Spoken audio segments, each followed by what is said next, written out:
So it may seem odd in the middle of creating the face to build the the eyeballs rather, but what's going to help us do is form the eye area around the geometry of the eyes. We want it to be sort of hugging around that eye shape, and so having that geometry in there, at least a temporary version of it if you want, will help us to shape that. You can see I've got an edge loop going in, as I said, from the top of the forehead all the way down to the chin. So we've got really these three pieces of geometry. So for the eye, let's go ahead and I'm going to use kind of a standard method of creating a simple eye shape, and that would be to come in and create a NURBS sphere. Okay, it's the basic shape of our eye. And let's go ahead, I'm going to bring this up into position here, or roughly into position. And let's increase the radius. Now let's take a look at this sphere. So you'll see that on one end is a pole and on the other end is a pole. So that's how the topology flows. It flows around this way and then it squeezes into poles on both ends. Makes sense for a sphere, right? So what we want to do is take advantage of this and use one of the poles as the pupil and the iris for the eye. So what that means is we're going to be rotating this. So let's rotate in the X 90 degrees so that that pupil shape is pointing forward. All right. Now we can come in and we want to get it sort of a rough size and position here. So it's going to be much larger than what you actually see. And we'll put the pole kind of right in the center of where we see that pupil. We don't get a lot of detail here, but we get some. And so we can sort of start to put that into position. And you can see it's kind of overlapping a little bit, and that's okay. It gives us a better idea of where to form that to. So let me go ahead and scale it down just a little bit. And actually, I want it to be up here a little bit more. Okay. So something like that. Now you could use it from this point, just use a temporary sphere, but let's go ahead and create our eye. Let me turn off the polygons just for a second. And I want to create this sphere in a few different pieces. So the eye, if we want to have a little bit of depth on this eye and not just have the iris and the pupil sitting on top of this round surface, you could do that, of course. You're going to get a particular style from that. But if we want a little bit more realism for the eye, what I want to do is create kind of a bulge here for the cornea. And so let's go ahead and I'm going to grab an isoparm. I'm just going to drag it down to kind of the outside of where I see that iris being. So maybe something like that. And then under surfaces, let's go ahead and insert isoparm. So that'll insert a new edge loop there, a new isoparm there. And now let's go ahead and create a couple more right around that. So go ahead and create a few there. Let's go ahead and insert those isoparms. Now let's go ahead, before we do anything else, let's duplicate this. So Control D to duplicate. I'm going to scale this up just a little bit. Okay, so now I've got two exact copies of this. One's scaled up a little bit more and one's inside it. Now I'm going to right click and go to Whole. Let's choose this center point and then shift select these next two lines and let's pull them out a little bit. So the idea is to create a little bit of that cornea there, that bulge coming out from the eye. We select this, and if we want to kind of scale this out a little bit, create a little bit more of that bulge, we can do that. So you can see we sort of get that bulging shape. Now if that's too sharp there, we can go ahead and bring that back in a little bit if we need to. And then we want to actually have this be a little transparent. So I'm going to go into the hypershade. We're not going to do any texturing here, but I just want to create a new material. So go to Create, Material, and I just created a blend. And I'm going to assign that blend to the outer part of the eye, and let's just dial up the transparency on that. Okay. I also want to increase the specular color, increase the eccentricity.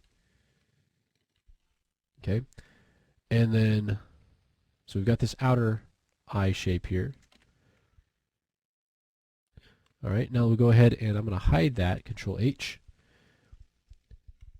And now let's do something else here. So we'll go ahead and take the whole, and this time we'll select the same bits, but I'm just going to push them in a little bit. Okay, so something like that. We can take this one, I'm going to scale it up a little bit, going to push it back in. I want to give ourselves a little bit of a highlight in here for the where the iris is. Okay, sometimes I'll push it back in a little bit more, make it a little bit more concave, but really, if you look at the eye, it's the iris is going to be still sticking kind of out a little bit. So let's go ahead and add one more. We want to create the pupil now. So I'll grab one of these isoparms and just drag it down to the size that I want the pupil to be. So maybe something like that. Let's go ahead now and detach surfaces. That'll break that pupil part off. Okay, let's center the pivot, push it back just a little bit, and scale it up. What this will do is create a really nice sharp edge without having to do any texturing for our pupil. So I just want to go into our Hypershade. I just want to add a quick material to make that black. So we'll create a material. Let's create a surface shader that's black, and we'll just assign that.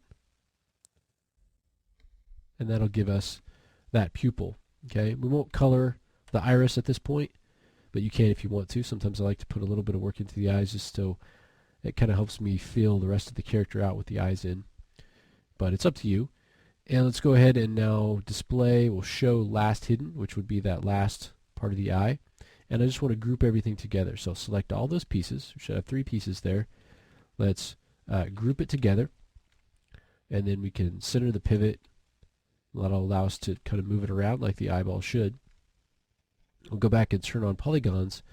And now at this point we can take our polygons and we can start to match those up. So you can see the inside of the eye. We need to actually go back into the head quite a bit. You can see how we were making everything a little bit too flat. And so if these represent the eyelid or the outer eyelid, it's going to wrap around the eye. Okay, and you can do it in smooth mode if you want. I like to get it kind of close here and then smooth it later on. Okay, so we need to start to come out, and we can still use our image planes, but now we have some actual geometry in here to guide us so that it actually looks like it's sort of wrapping around a piece of geometry here, or in this case an actual eye. I'm going to push that back into the corner of the eye there a little bit.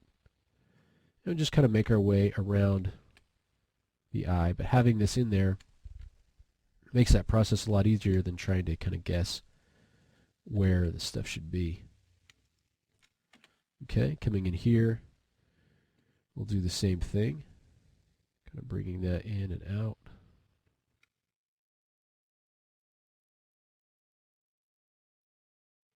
Try to keep that position there. Same thing here. Kind of bring this out a little bit.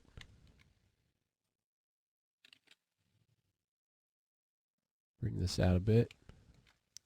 And we probably need a little bit more resolution in here, so you can always add more if you need it. So I'm going to go to polygons. Let's do insert edge loop tool, and we'll add one right in here. That open area. Again, just pulling it out just so it's just on the outside of that line there. On the outside of that eye, rather. Alright. Kind of pull that out. So you just want to use this eye as a basically a kind of a form to fit this around.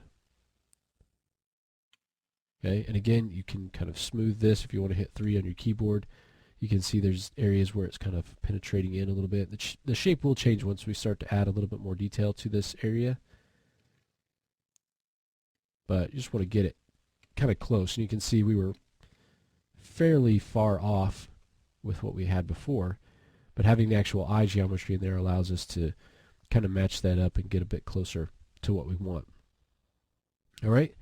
So once we've got the eye placed in there, we've got a little bit more shape, appropriate shape added to this. Let's go ahead in the next lesson and take a look at how we can start to do a little bit more work on the framework for this. So the idea is to start connecting some of these different pieces together, and then we can start filling in the gaps. So let's go ahead and do that in the next lesson.